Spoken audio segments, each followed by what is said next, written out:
शिंदे सेनेला त्यांच्या प्रमुखाने इथे येऊन बसावंच लागेल. त्यात नवीन काय, त्यांच्या पक्षाचं मुख्यालय दिल्लीमध्ये. म्हणून शिंदे जर आले असतील तर तो माननीय उद्धव ठाकरे यांच्या दौऱ्याशी योगायोग वगैरे समजण्याचं कारण नाही. त्यांना दिल्लीतच थांबावं लागतं ना. जसे इतर भाजपच्या नेत्यांना राज्यातल्या हायकमांडला भेटण्यासाठी दिल्लीत थांबावं लागतं. रात्री अपरात्री वाट बघावी लागते, गवतावर बसावं लागतं. जर त्याची जर विजार पांढरी असेल तर त्या गवत लावून त्या लॉनचं मुंबईला परतावं लागतं. हा इतिहास आहे दिल्लीचा. उद्धव ठाकरे हे मुंबईतून इथे 2 दिवसासाठी 3 दिवसासाठी येत आहेत. राहुल गांधींबरोबर त्यांची बैठक आहे, इंडिया आघाडीची बैठक आहे, महत्त्वाच्या विषयावर चर्चा होईल. आज संध्याकाळी इथे शिवसेनेच्या खासदारांची महत्त्वाची बैठक होईल. त्यानंतर कदाचित आज ते माननीय शरद पवार साहेबांनाही भेटण्याची शक्यता आहे संध्याकाळनंतर. अशा बैठका त्यांच्या ठरलेल्या आहेत. नाही, पण राऊतसाहेब कसं आहे की आठवड्यात दुसऱ्यांदा एकनाथ शिंदेंची दिल्लीवारी होते आणि असं म्हटलं जाते, जोरदार चर्चा आहे राजकीय वर्तुळात की महाराष्ट्राच्या राजकारणात काही मोठं घडणार आहे, देशाच्या राजकारणात काही मोठं घडणार आहे. काय हे काढावं आम्ही कसं काय ठेवा. आता महाराष्ट्राच्या राजकारणामध्ये मोठं घडण्यात इतकी मोठी माणसं राजकारणात नाही आहेत. सरकारमध्ये सध्या जे बसलेले आहेत ती का मोठी माणसं नाही आहेत ना. ती धरून बांधून निर्माण केलेले पदाधिकारी आहेत सत्तेतले. म्हणजे महाराष्ट्राला महान माणसं देण्याची सत्तेमध्ये परंपरा होती. ती भारतीय जनता पक्षामुळे आता खंडित पावली आणि सगळे खुजे आणि बुळे लोक सरकारमध्ये येऊन बसल्यामुळे महाराष्ट्राच्या महान परंपरेला ग्रहण लागलेलं आहे. दिल्लीपुढे येऊन झुकायचं आणि वाकायचं सत्ताधाऱ्यांपुढे. आता तुम्ही म्हणाल माननीय उद्धव ठाकरे पण दिल्लीत येत आहेत. हो, येत आहेत ना दिल्ली. दिल्ली देशाची राजधानी आहे, इंडिया ब्लॉक. सो इथे राजकारण चालतं, विरोधी पक्षाचं राजकारण इथून होत आहे. आणि भविष्यात राहुल गांधी जे वारंवार सांगतात कोई बड़ा खेला होने वाला है, वो महाराष्ट्र में नहीं होगा, दिल्ली में होने वाला है, दिल्लीत होणार आहे. राऊतसाहेब, शिवसेना आणि मनसेची युती होत आहे, त्यामुळे काँग्रेस कुठेतरी नाराज आहे. इंडिया ब्लॉकच्या आघाडीच्या बैठकीमध्ये त्याची अजिबात नाही, अजिबात नाही, अजिबात नाही. हे मुंबईतले विषय दिल्लीमध्ये आणण्याचं कारण नाही. मुंबईतले विषय किंवा महाराष्ट्रातले विषय महाराष्ट्रामध्ये आम्ही चर्चेनं सोडवू. आमच्यात तेवढी क्षमता सर्व महाविकास आघाडीतल्या नेत्यांमध्ये आहे. त्यासाठी आम्हाला दिल्लीत येऊन चर्चा करण्याची आणि विशेषतः इंडिया ब्लॉकमध्ये चर्चा करण्याची तशी आवश्यकता. भाजपच्या प्रवक्ते राहिलेल्या आरती साठे यांची न्यायमूर्ती म्हणून उच्च न्यायालयाच्या इथे न्यायमूर्ती म्हणून नियुक्ती केलेली आहे. ज्या भाजपच्या प्रवक्त्या भारतीय न्यायव्यवस्थेचे दशावतार आणि भारतीय न्यायव्यवस्थेचं दुर्दैव याला म्हणतात.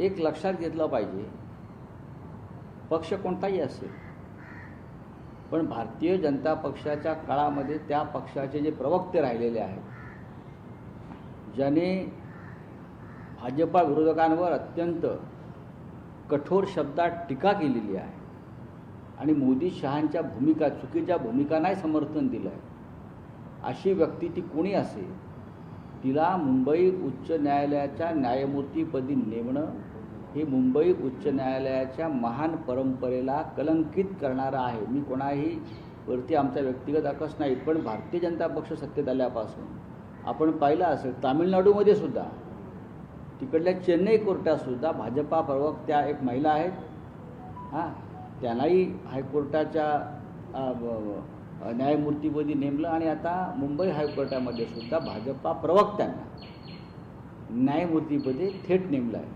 ते काही सांगतील, पण एखादा पक्षाचा जो प्रवक्ता असतो तो त्या विचारधारेला बांधील असतो आणि एकदाचा प्रवक्ता हा कायमचा प्रवक्ता असतो. मुंबई हायकोर्टामध्ये भाजपाशी संबंधित 5 न्यायमूर्ती आहेत, जे कधी संघ परिवाराच्या शाखेत जात होते, ज्यांचं कुटुंब संघ परिवारामध्ये आहे, असे 5 ते 6 न्यायमूर्ती आहेत. राज्यामधल्या हायकोर्टामध्ये अशा प्रकारच्या नेमणुका करून, सुप्रीम कोर्टामध्ये नेमणुका घडवून देशाची न्याय यंत्रणा पूर्णपणे ताब्यात ठेवण्याचं हे मोदी आणि शहा यांच्या भाजपचं कारस्थान आहे. या देशाच्या सर्व घटनात्मक संस्था या आपल्या गुलाम असाव्यात, यासाठी मग निवडणूक आयोगापासून राज्यपालापर्यंत सगळ्या कोणत्याही घटनात्मक संस्थेवरती आज फक्त भारतीय जनता पक्षाचे लोक निवडून नेमले जातात. हे या राज्याच्या लोकशाहीसाठी अत्यंत घातक आहे. काल राज्यसभेमध्ये विरोधी पक्षनेते मल्लिकार्जुन खरगे यांनी त्याच पद्धतीचा मुद्दा मांडला. राज्यसभेमध्ये आता केंद्रीय सुरक्षा दलाचे जवान येतात सभागृहामध्ये. ही घटनात्मक संस्था आहे.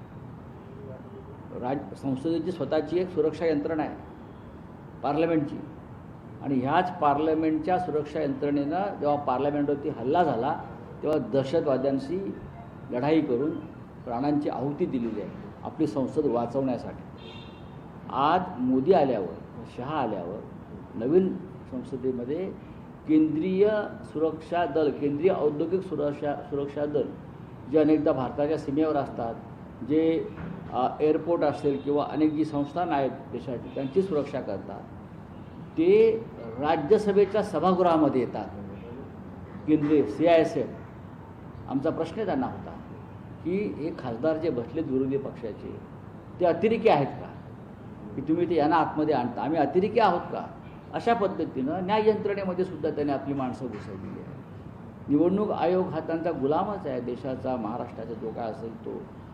मुंबईमध्ये आता त्यांनी सांगितलेलं आहे की महानगरपालिकांच्या निवडणुका ज्या आहेत EVM यंत्राचा वापर होईल, पण VVPAT मशीन लावणार नाही. म्हणजे कोणाला मत दिलं हे तुम्हाला कळणार नाही.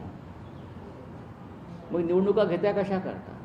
याचं कारण त्याने असं दिलेलं आहे की निवडणूक मतमोजणीच्या आणि निवडणूक प्रक्रियेस उशीर होतो. मोदी डिजिटल इंडियाचा नारा देतात ना. जर उशीर होत असेल अशा पद्धतीनं मग तुम्ही मतपत्रिकेवर निवडणुका घ्या ना सरळ. आणि निवडणुकीसाठी EVM कुठून आणणार माहिती आहे ना? मध्य प्रदेशातून आणणार. ज्या मध्य प्रदेशमध्ये सगळ्यात मोठा EVM घोटाळा झाला ते EVM महाराष्ट्रात आणून स्थानिक स्वराज्य संस्थांच्या निवडणुका घेण्याचं आमच्या निवडणूक आयोगाने ठरवलेलं आहे. तेव्हा तुम्ही या कोणी नेमलेल्या आहेत हायकोर्टात भाजपच्या प्रवक्त्या, त्यांचं काय घेऊन बसला? सर्वत्रच भाजपचे प्रवक्ते बसवलेले आहेत.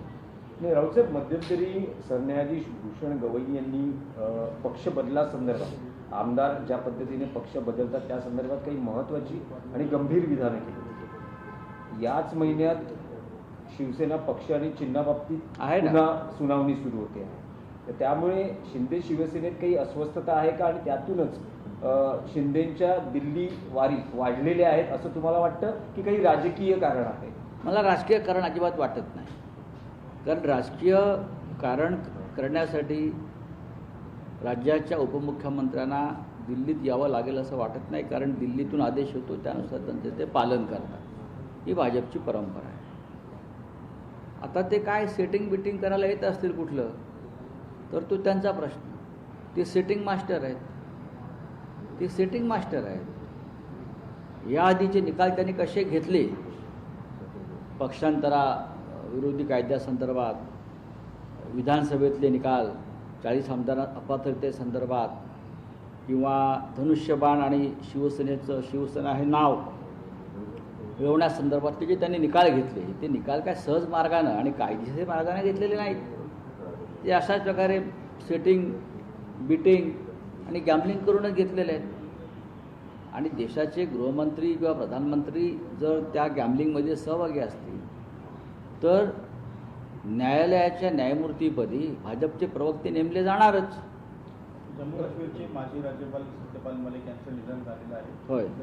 सर, त्यांच्या नावाचा उत्तरकाशी में जो घटना घटी है सर, कैसे देखते हैं? बहुत ही दर्दनाक हादसा है. महाराष्ट्र से नहीं पूरे देश से बहुत से पर्यटक वहाँ आज बैठ के हैं. एक प्रलय आया है और बार बार उस प्रकार से प्रलय उस राज्य में आते हैं. उसके लिए एक व्यवस्थेत भाजपचे लोक हे दुर्दैव आहे असं म्हणतात खासदार संजय राऊत. इतकंच नाही तर आज उद्धव ठाकरे जे दिल्ली दौऱ्यावर आहेत ते राहुल गांधी आणि शरद पवार यांची देखील भेट घेणार असल्याची माहिती या ठिकाणी संजय राऊत यांनी दिलेली आहे. उद्या इंडिया आघाडीची बैठक होतीये, त्यापूर्वी या भेटीगाठी होणार आहेत. तर न्यायव्यवस्थेत भाजपचे लोक आहेत आणि हे दुर्दैव आहे असं राऊतांचं म्हणणं आहे. मुंबई हायकोर्टात भाजपचे 5 ते 6 न्यायमूर्ती आहेत असा राऊतांचा दावा आहे. लोकशाही मराठी ऐका, पहा, जागरूक रहा.